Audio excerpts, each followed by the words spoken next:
This is Bloomberg Businessweek Daily, reporting from the magazine that helps global leaders stay ahead, with insight on the people, companies, and trends shaping today's complex economy, plus global business, finance, and tech news as it happens. Bloomberg Businessweek Daily with Carol Massar and Tim Stenivek, live on Bloomberg Radio, television, and Bloomberg Originals. And a very good afternoon, everybody. Yes, indeed. We are across Bloomberg platforms. Carol Massar, Tim Stenivek, live here at Bloomberg headquarters in New York City.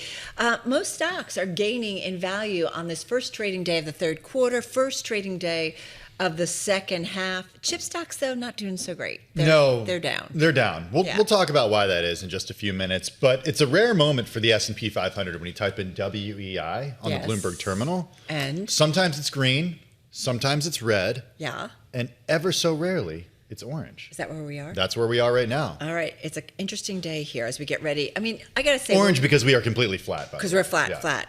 We're winding down, but we still have another trading day to go after today. And then, of course, we get the monthly jobs report tomorrow. So there is still stuff coming out investors. So we got a lot to talk about. I do also want to point out Mag 7 names are higher, except for NVIDIA, which continues to lag in a big way. We're going to get more on the trade in just a moment. Also ahead in the next 60 minutes, we're going to talk about the new Fed chair speaking publicly for the first time since overseeing his first Fed meeting. What you need to know. Our Mike McKee sitting down. We're going to check in with him in just a moment. Plus, a peek at President Trump's investments and the rules around it all, or at least the rules that we know about. We have lots of rules. I think there's sort of rules versus norms, and that's the thing. That's a good distinction. So we're going to dig into that. Hey, Lipi Sternheim is with us, President and CEO of the rare earth and magnet company REAlloys. He's back on a recent move by the Pentagon, so we'll talk to him about what's going on in that space. And another day, another IPO. This time it's Bending Spoons. The CEO, Luca Ferrari, joining us. Also, Bailey Lipschultz is going to stop by for that interview, too. Is that the... That's not even all of the S1? What is that? Yes. Okay. Yes. And I actually had to stop the printer because it was too much. Anyway, we're going to talk to him. The stock is trading higher in this first day of trading. All right, let's check in on the trade on this Wednesday. Here is Amy Morris in for Charlie Pellet. All right, thank you, Carol. It is a mixed day for stocks, and it's kind of quiet, but we did get some signs of easing price pressures, and that gave markets a wee boost. We check those markets for you all day long here at Bloomberg. The S&P 500 is little changed on the upside. NASDAQ down about 0.25%. The Dow up about 0.25%. The 10-year Treasury yield at 4.46%. The 2-year yield at 4.15%. WTI crude oil right at $68 a barrel. And Brent crude right at $71 a barrel. Bending Spoons shares rose above the IPO price after the company and some of its backers raised $1.68 billion.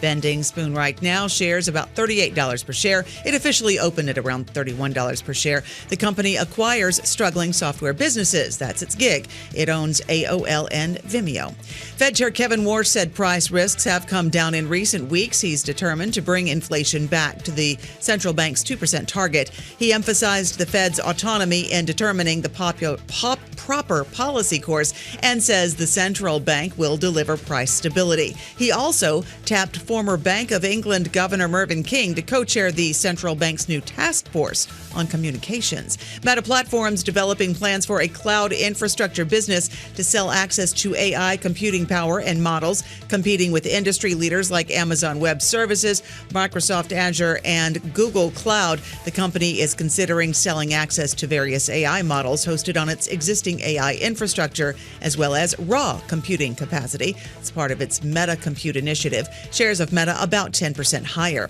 And Plaid is considering an IPO, according to people familiar with the matter, and has held preliminary discussions with banks about a potential IPO.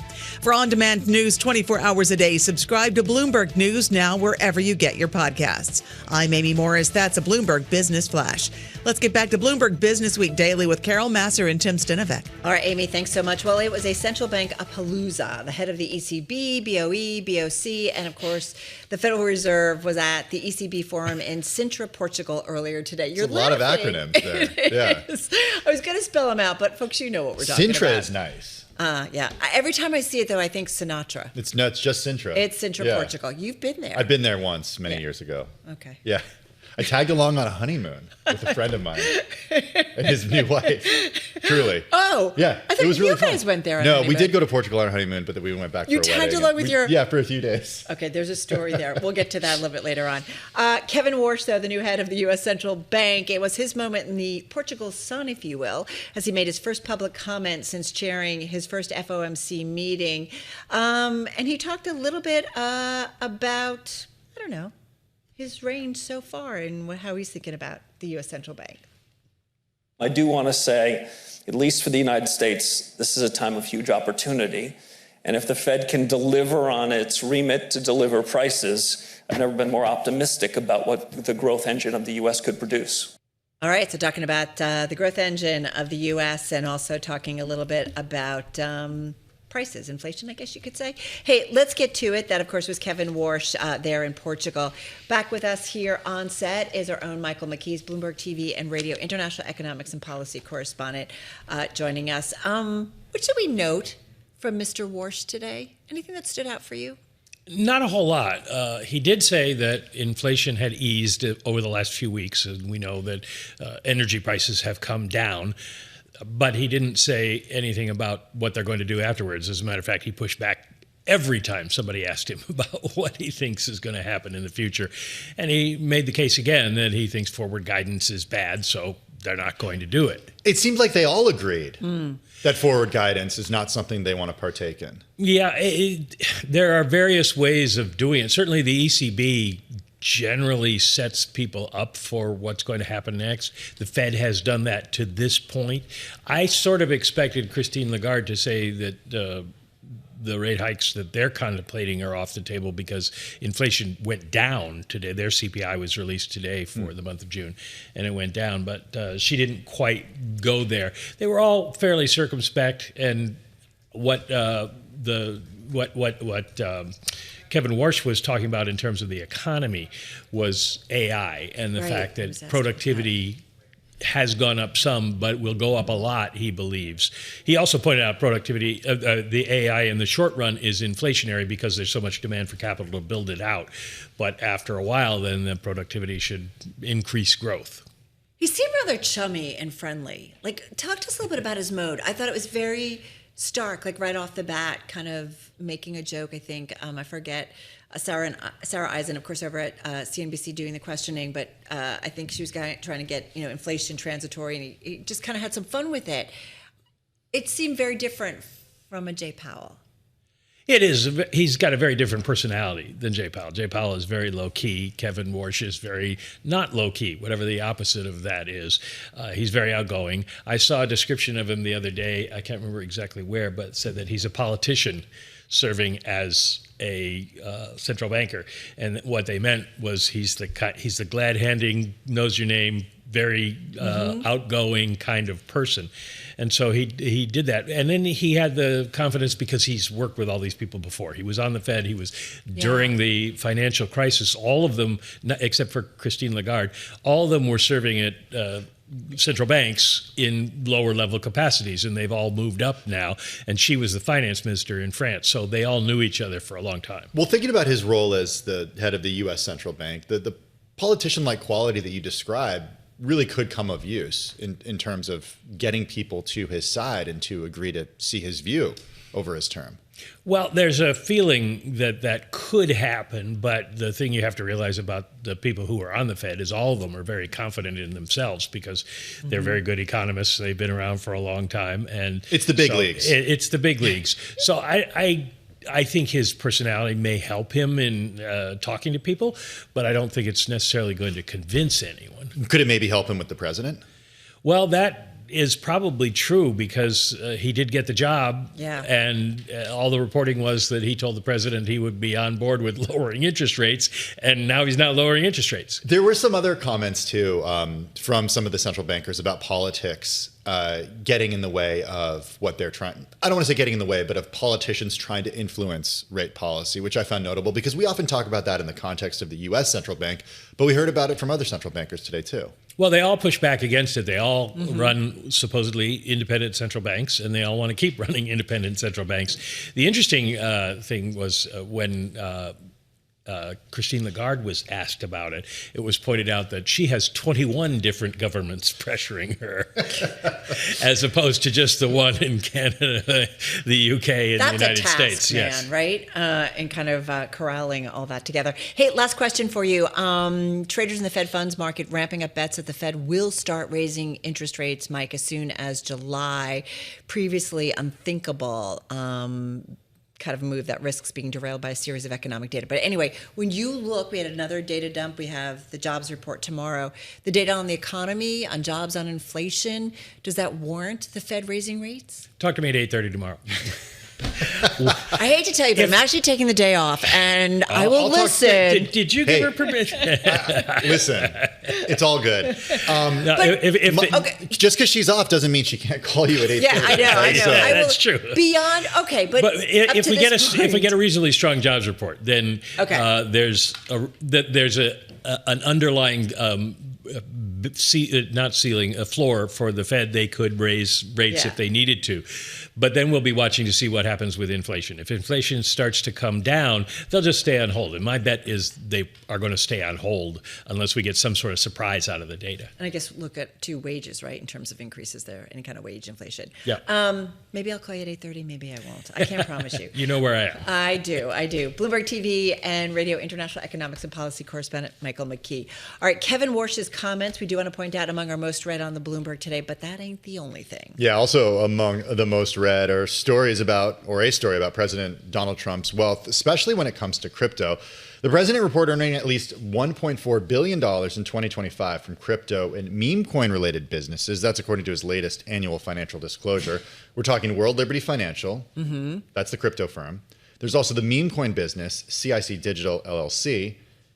That generated, CIC, that generated $594 million and $636 million in income, respectively. So World Liberty, $594, CIC, $636 million. Right, just showing a little bit of the breakdown. Now, the disclosure also does reignite some concern that President Trump, who didn't divest or move his assets into a blind trust with an independent overseer, may be profiting from his presidency. The president was asked about the investments and concerns about conflict of interest this morning as he was getting ready to board and take his first trip on the new U.S. presidential plane. That, by the way, gifted by the Qatari government. Here's what the president said. I don't get involved in my personal. We have funds that run my money. But you are benefiting. Well, I've made a lot of money before I became president, and they invest my money, and I don't talk to them. I don't even speak to them. So I have many people. I don't know what they call it, closed accounts or something. You put your money in, and that's it. I don't talk to them. They're big institutions. All right, that was President Trump this morning. Let's get more, though, because we have a lot of questions about disclosure rules, access to inside information, conflicts of interest for all branches of the government, to be fair. Bloomberg News campaign finance reporter Bill Allison is with us. He joins us from the D.C. News Bureau for Bloomberg News. First up, Bill, we've got a chart, thanks to your story, from the U.S. government ethics office on how President Trump's assets have ballooned. We're going to show it to everybody, but for those on radio, they have grown quite a lot in the last year, in 2025. What have we learned about President Trump's investments and returns on them? What kind of disclosure? What have we learned? Well, every year he files an annual disclosure. There's several different parts to the document. Part 2 is where he lists his business empire, and that will have things like the Mar-a-Lago golf course, which I think made about $77 million in resort-related income, all of his golf courses, and now his crypto businesses, which have really become his most popular or his most prolific means of making money since his return to office. And it's we also see what he's doing with that, a lot of that money that he's earning. He has there's about 680 some pages of listing transactions, purchases and sales of equities, municipal bonds, and other kinds of assets. And finally, we see where they end up, and he has 8 different investment accounts where all of this money is flowing. Well, let's focus on norms versus rules here, because it was a point that Carol and I were talking about at the top of our program today. Because typically, presidents are very far from their own financial interests when they are president. In the sense of blind trust, managed by other people. Not necessarily so with this president, despite what we did hear him just say. to reporters earlier today. What are the rules about the way a president can invest their money? To be honest, there really aren't rules. I mean, this is all kind of, since the 1978 Ethics in Government Act was passed, it's really been presidential practice to follow it as if all of these laws apply to the president, but they don't. A president is not required to divest assets that could cause a conflict.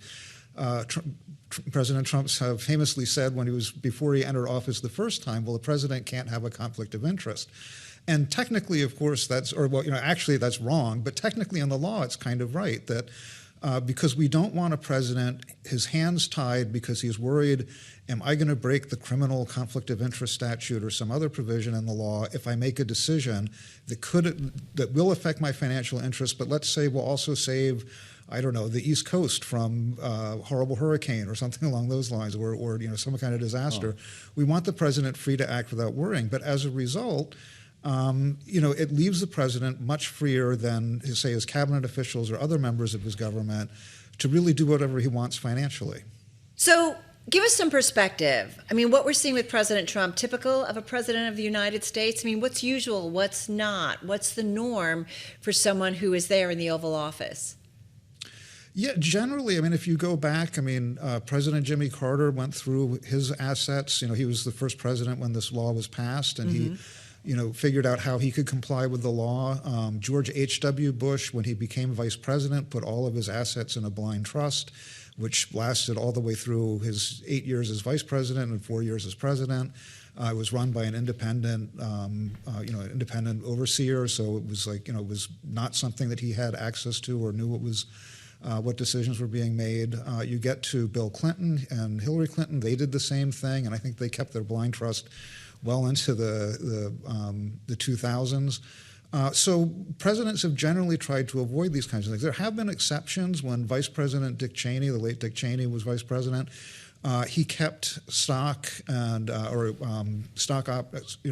unvested stock in Halliburton, which he was CEO of, and he also had deferred compensation. But he was roundly criticized for during the time he was vice president, there was congressional investigations, there were reports, and looking at how he had this conflict of interest. And that was one company. I mean, Donald Trump's empire is vast and far-flung, and he's definitely not following the precedents of previous presidents. Yeah, it's notable. He got money from selling the licensed Bibles. He got money from selling the licensed watches with his name. He got money from all over the world based on the properties that have licensed his name as well. What am I leaving out here, Bill? You're leaving out the Trump guitar, which I think he made about $40,000 from another licensed product. Okay. I think the foreign deals I think are concerning. In his first term, they decided not to do any new foreign deals. This time they're doing them. He had $26 million in new income from foreign properties, around the world. So, yeah. But I think another big thing to look at is, and that's not disclosed in these forms. I mean, we know that, for example, there was he made, I think it was about $66 million from World Liberty Financial from selling equity to other people, and there's a partnership he's in which deals in stable coins. Yeah. And that one, there was a $97 million payment from new members of this LLC who are, now his partners. Okay. And we have no idea who those individuals are. And then there's the plane from Qatar, but we're running out of time. $400 million is what it would be valued Which I think at. goes back to the library that he eventually is going to do. But you got to come back soon. Bill Allison, we want to continue this conversation. Bloomberg News campaign finance reporter. Coming up, we shift gears and talk a little bit about rare earths.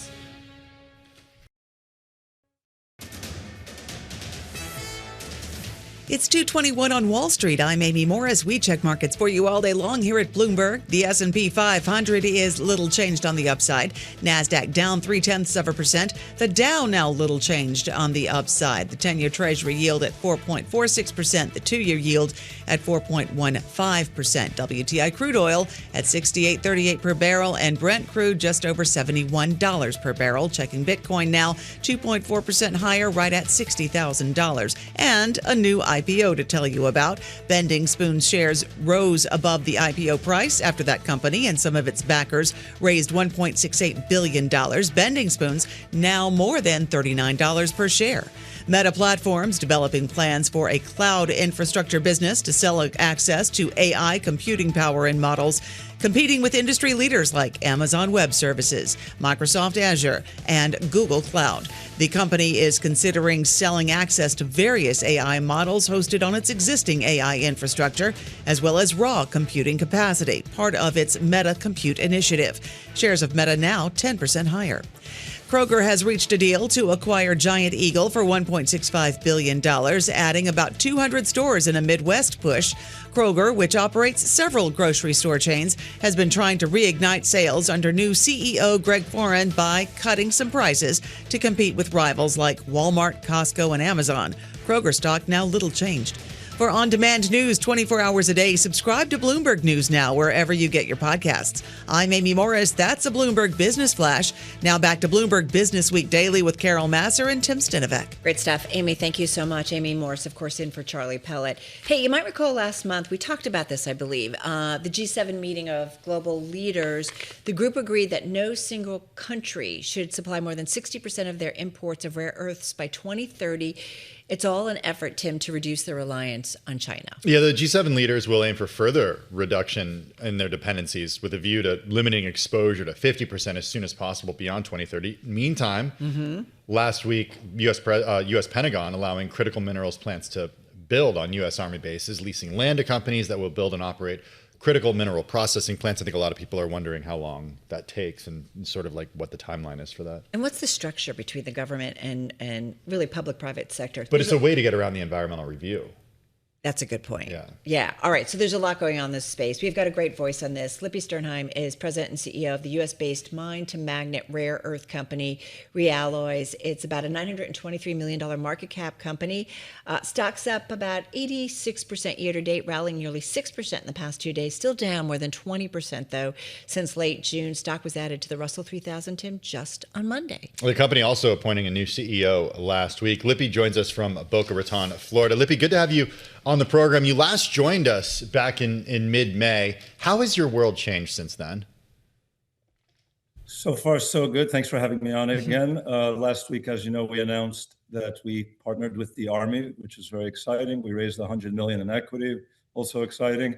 You mentioned the new CEO, but it's actually a CFO. Craig Cunningham just joined us with a very good background in this business, and he joins us now. And as we shuffle around and get ready for the next push in what we're doing in the rare earths. You mentioned the Army, and you asked a question about how long. I mentioned to you guys last time, it's not an overnight, business to get 40 years of Chinese dependency off the table, but we're working really hard to make the 2027 January 1st deforest deadline and help revitalize the government organic industrial base by partnering with them and building our facilities on Army bases. Are there certain Army bases that you've already identified where you will be building your facilities? So right now we're talking about Tool, Utah, which is us and another company. I believe they're in the boron business that the Army is putting in that Army base. But there's a few Army bases, and it's continuous talks of which is the best locations. For the manpower, the power, one of the big issues, as you mentioned, is environmental when it comes to these things. So wherever it's best and most convenient to do so, the Army is looking for a big push to get this to the finish line and to make America in its strategic rare earths and its stockpiles and all of that in-house and on the shore. How does all this work? The funding, the ownership rights, the time to build, like who's in charge if you're building on Army bases? So obviously it's a lease with the Army. It's public-private partnership, which this is new to have it on the Army bases, but it tells you about how strategically important it is for the government and the Army, the military to actually have the supply under their purview in their hands. As we go along here, I think in the next few weeks, in the next few months, we'll give updates, obviously exactly specifics and things like that. Right now, it's about where their best capabilities are and where their best buildings are. And in kind, they get to access for them and all their defense industrial-based customers the final products. But who owns it? Like, are you going to spend money to build it all? Yes, we will. Like I said, that's why we did a fresh. We have 100 million funding. We're pretty well funded for this. It's a public-private partnership where the Army's benefits are the land. Like I said, environmental.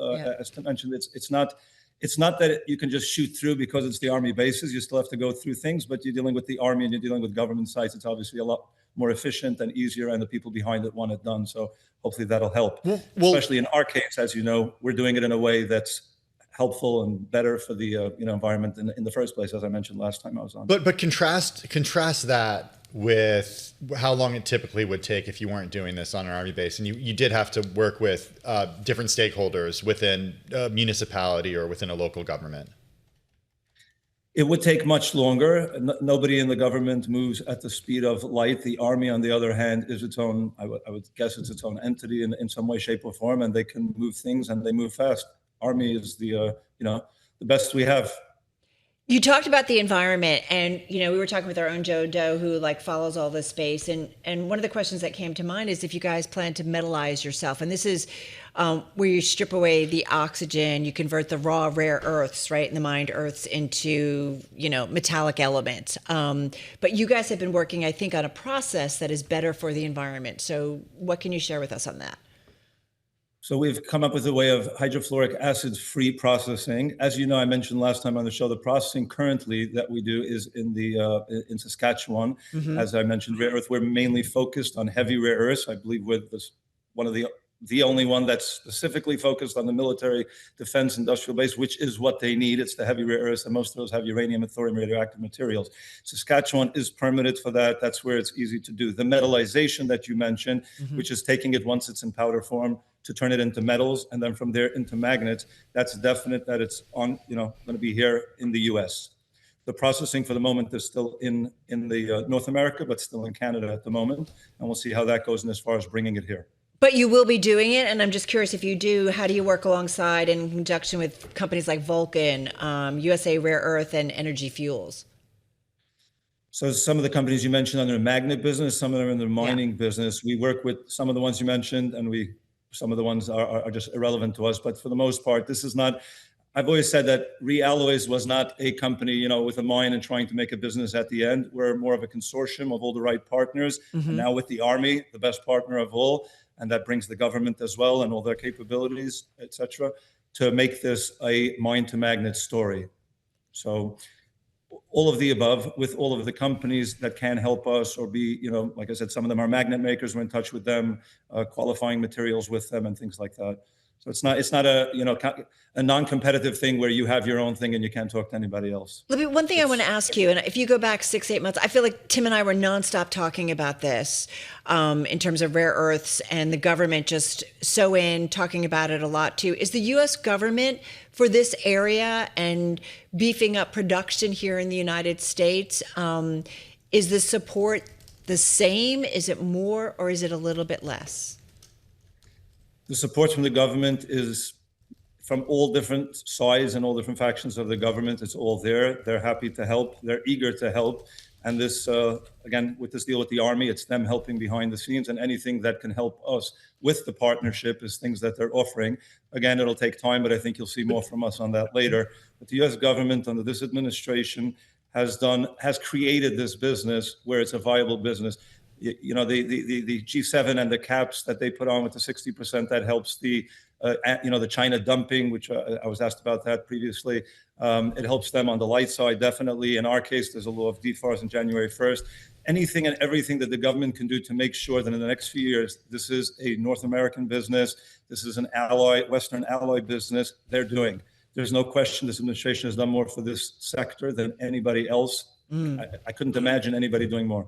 That's what I wanted to talk about, and I want to try to get specifics about your expectations from how the U.S. government is going to help. And certainly we have the Army basis element of this, but I mean, does it get to the point where members of the U.S. Armed Forces are actually doing work for you?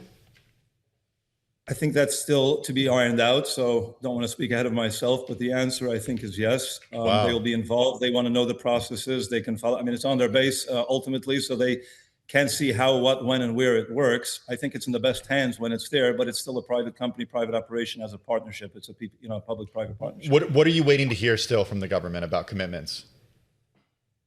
At the moment, we're just seeing all that it's going to take. And as I said, first step one is figure out where the best place is, what's there, what the capabilities are, what they can help with on whether it's the environmental side or other sides. And then we're always talking to them about funding to scale up in a bigger and bigger way. They want as much as possible in their purview, and they want as much as possible in America, obviously. So anything they can do, and it comes down to funding as well from various departments, they're eager to help, and we're in talks to try to get done on the scale that we want to get done in the time frame that we want to get done. The production that we'll do this year and the production we'll be doing in the beginning of next year is a start, but there's still quite a defense space with all the wars going on, with everything that's going on. Every missile that goes out, a little more rare earth is depleted. Yeah. Every AI system, every GPU, all of that needs heavy rare earths. Every GPU has 13 grams of dysprosium in it. So all of these things need rare earth, and there's a lot of it. So yeah. Hey, every time I ask how to cook something for dinner, Carol, I'm using a rare earth, I guess. You are. Sorry about that. Every time you pick up your phone. Hey, literally, the vibrator in your phone is made from that vibration, the shutter on the cell phone. All of that is rare earth. Everything in our way of life, and this is why it's so important for the country. Everything in our way of life, not just militarily to fight wars, but everything you touch, the humanoid robots of the future, the computers, the AI, the GP, everything. It's all rare earth. This is the new oil. I said it to you last time. Lipi, just about a minute left here. The U.S. ban on Chinese sourced rare earths.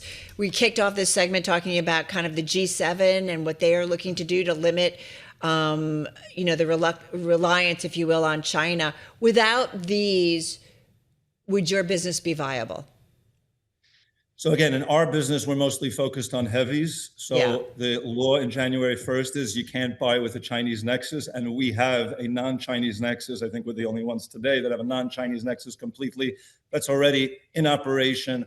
So but there's the other companies, as you mentioned, some of them that are in the light business. The G7 is helping that with their, caps and curbs and other things that they're doing. I think ultimately what you'll see is in the next, let's call it 3 years, I think you'll see that this is not a Chinese American thing anymore. It's Western allies have their business, and China can help themselves to all that they want.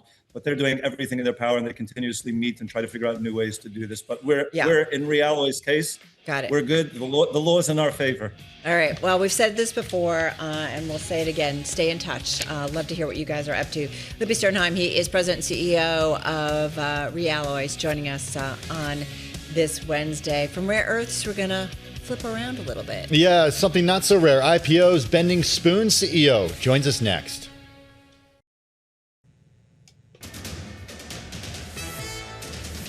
It's 2:40 on Wall Street. I'm Amy Morris. Stocks inching lower now. We check markets for you all day long here at Bloomberg. The S&P 500, little changed on the downside. NASDAQ down 0.3%. The Dow little changed on the upside.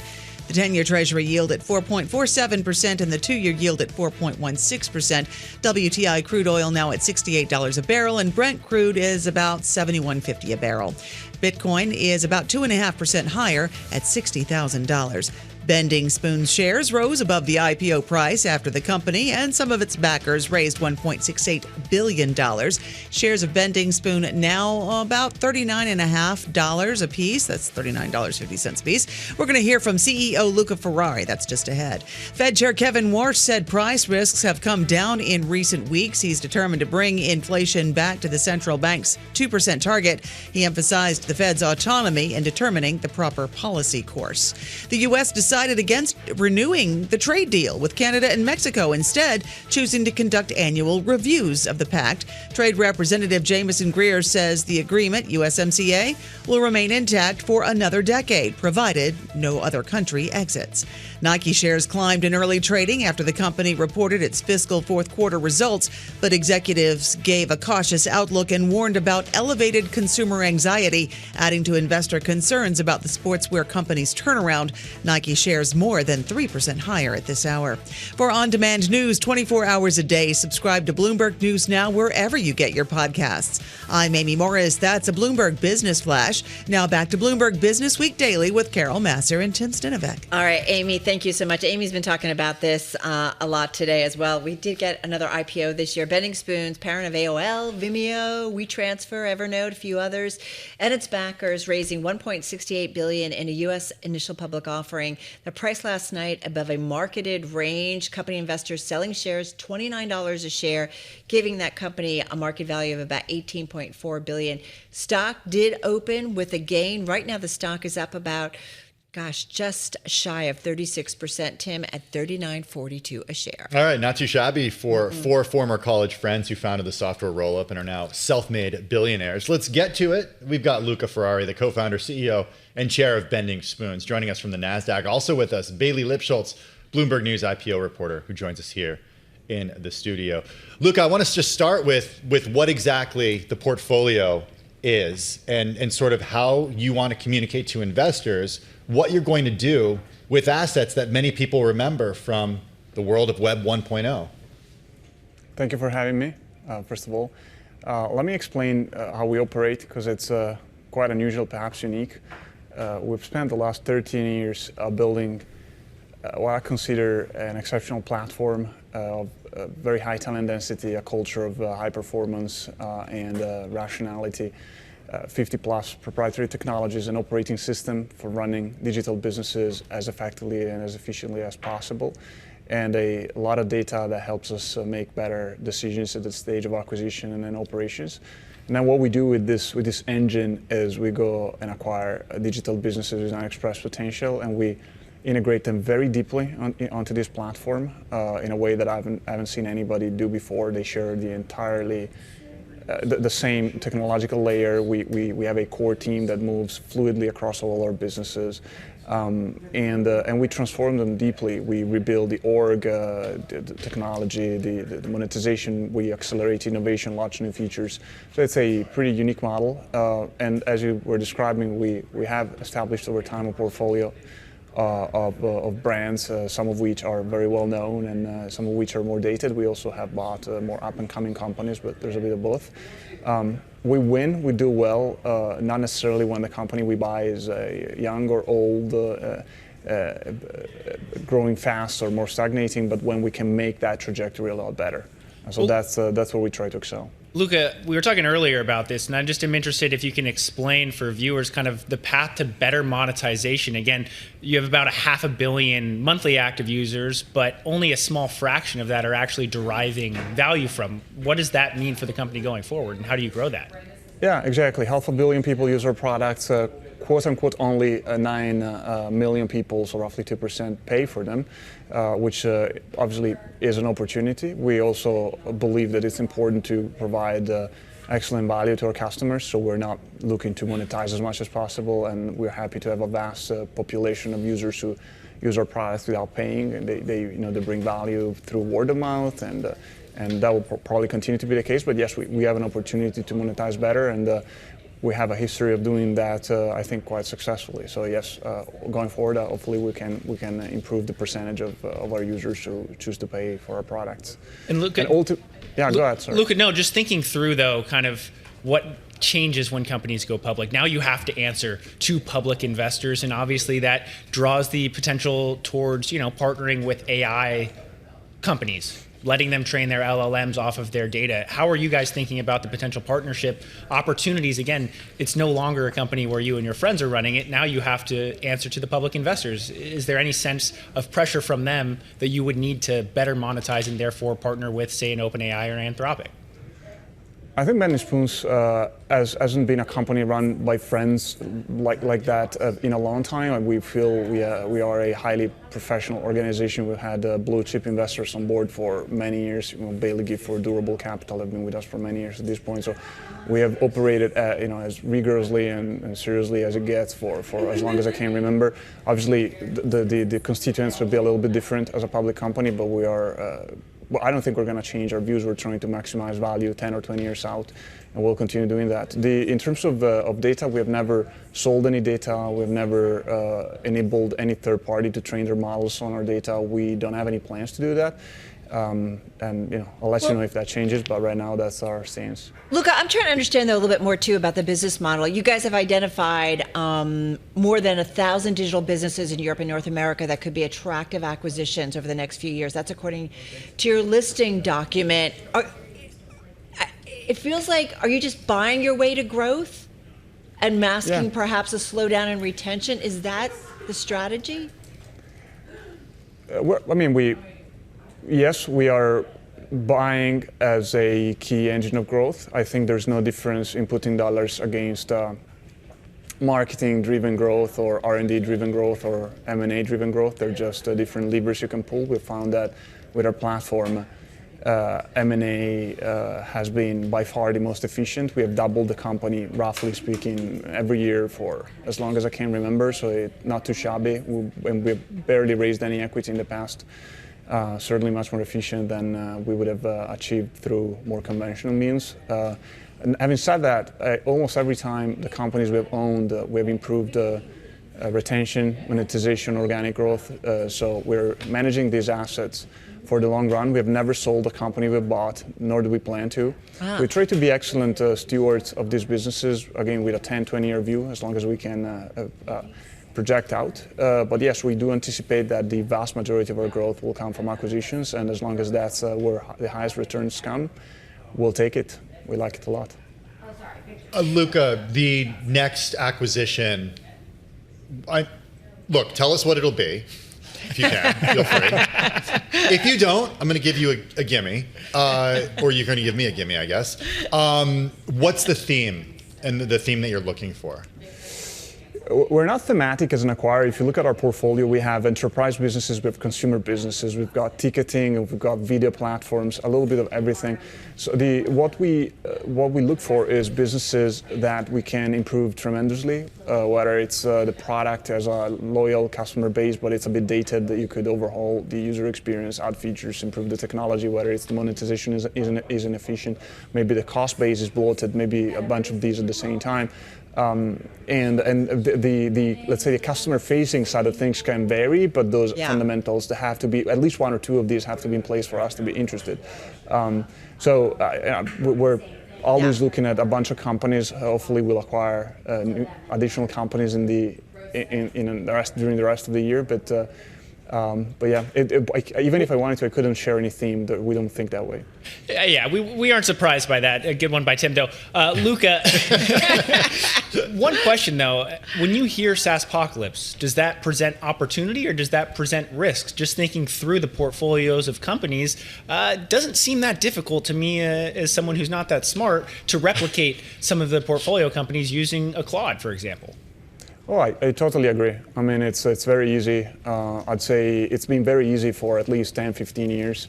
Replicating, take AOL, writing a mobile or desktop email app. There's probably several hundreds of them out there. Eventbrite has been copied a million times. AI doesn't change that. If it was already very easy, it makes it even easier. But there's so many clones at this point that it doesn't make any difference. There's a world, not the world we live in, where building a ticketing platform is impossibly difficult, and Eventbrite is the only one to exist, and it's maybe worth $1 billion or $50 billion, and now with AI it becomes easy, and that's bad news. But that's not the world we live in. It's been very easy to replicate a product like Eventbrite for a decade. Any success that these companies are having right now is not based on a lack of technically viable alternatives. They win because they have a brand or a network effect or switching costs. And so I don't think that will really change going forward. We haven't seen any degradation whatsoever in any metrics. If anything, AI has been a major tailwind for us. Ultimately, the main disadvantage of our model is that these transformations are very operationally intensive. We need a lot of excellent people to work really hard to rebuild, again, the software, the features, monetization. So we can do 1 million of these acquisitions per year.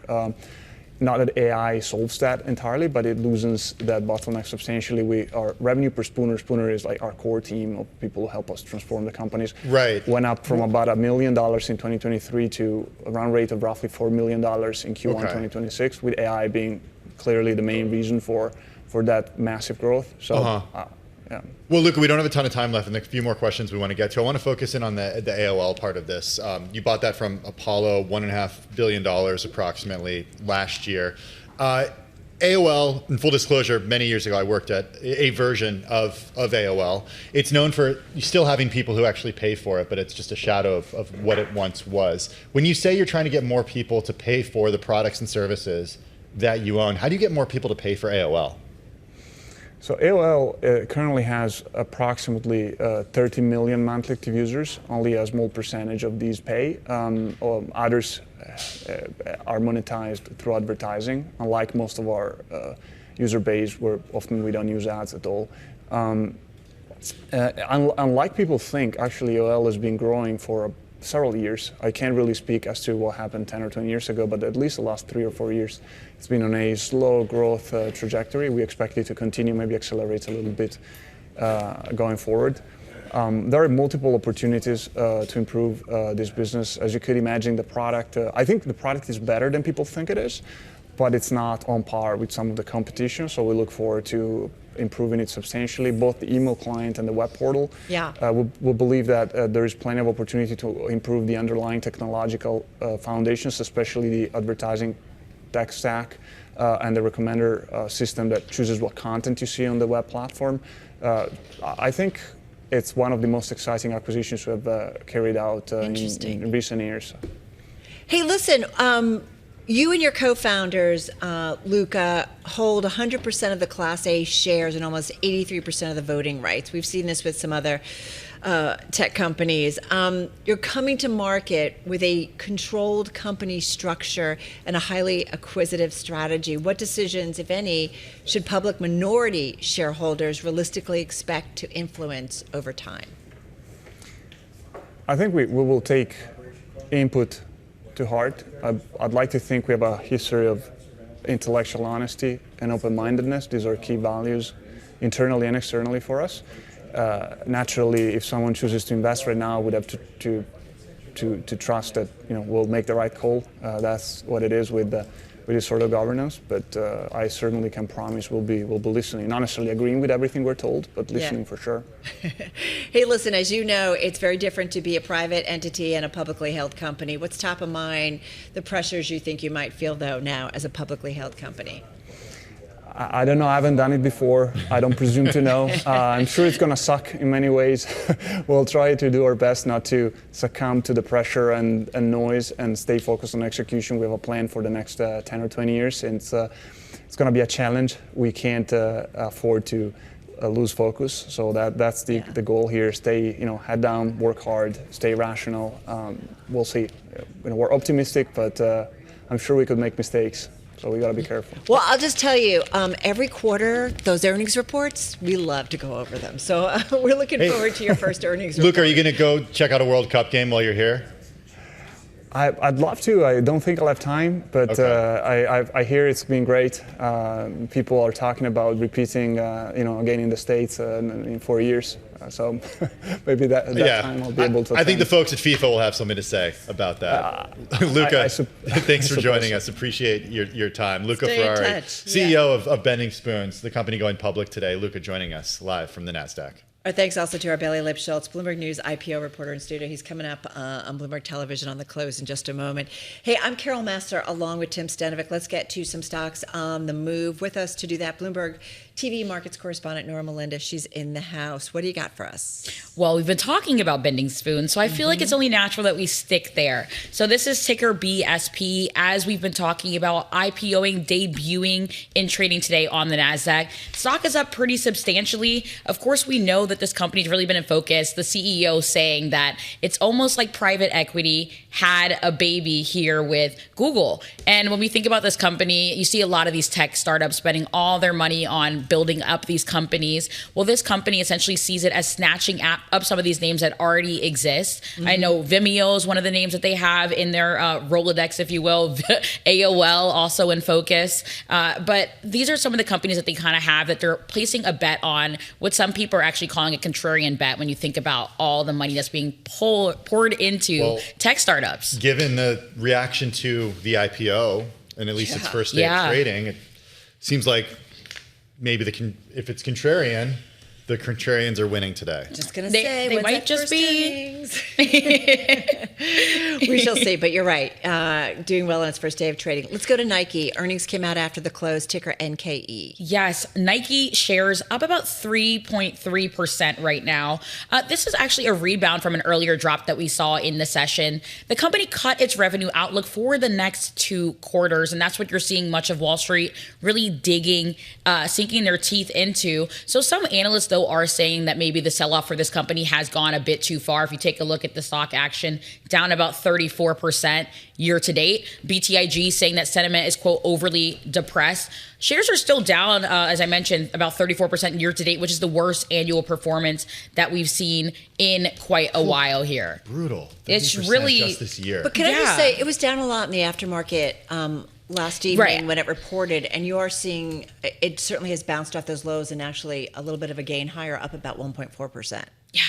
Okay, but last year it was down 14%. Yeah. Okay, fair. In 2024, it was down 29%. Yep. In 2023, it was down 6%. In 2022, it was down 29%. I mean, It's been struggling. And the fact that if we hold these declines through year end, it's on pace for its worst annual performance since 1997. Wow. Come on, Nike, just do it. Just do it. You tell them, Carol. Meta Platforms, let's go there, because this one's rallying in a big way. Rallying in a big way, up almost 10% right now as we speak. Seeing its best day since January. This is after a Bloomberg exclusive that the company's developing a cloud infrastructure business that would sell AI computing power and models, taking on AWS, also Google Cloud that we know have really dominated this space. So certainly in the tech space, if people are looking for more from this company, they're getting it, and you're seeing Wall Street rewarding the company for it. Meta now the hyperscaler? Incredible story. Kurt Wagner, Riley Griffin writing that Bloomberg exclusive, and shares surging as a result of that exclusive. All right, Meta, of course, the ticker as you know it, META. All right, Nora, thank you so much. Check out our Stock Movers podcast, 5-minute episodes, big winners or losers. Find it wherever you get your podcast. Hey, a programming note. This Independence Day joined Bloomberg this weekend for a special live show from the Intrepid. David Gura, Christina Ruffini, Lisa Mateo are celebrating America's 250th birthday all morning on the deck of the Intrepid, right on the Hudson River. You can watch and listen live on Bloomberg Television, Bloomberg Radio, and the Bloomberg Business app. It's on Saturday, July 4th. The action kicks off at 7 a.m.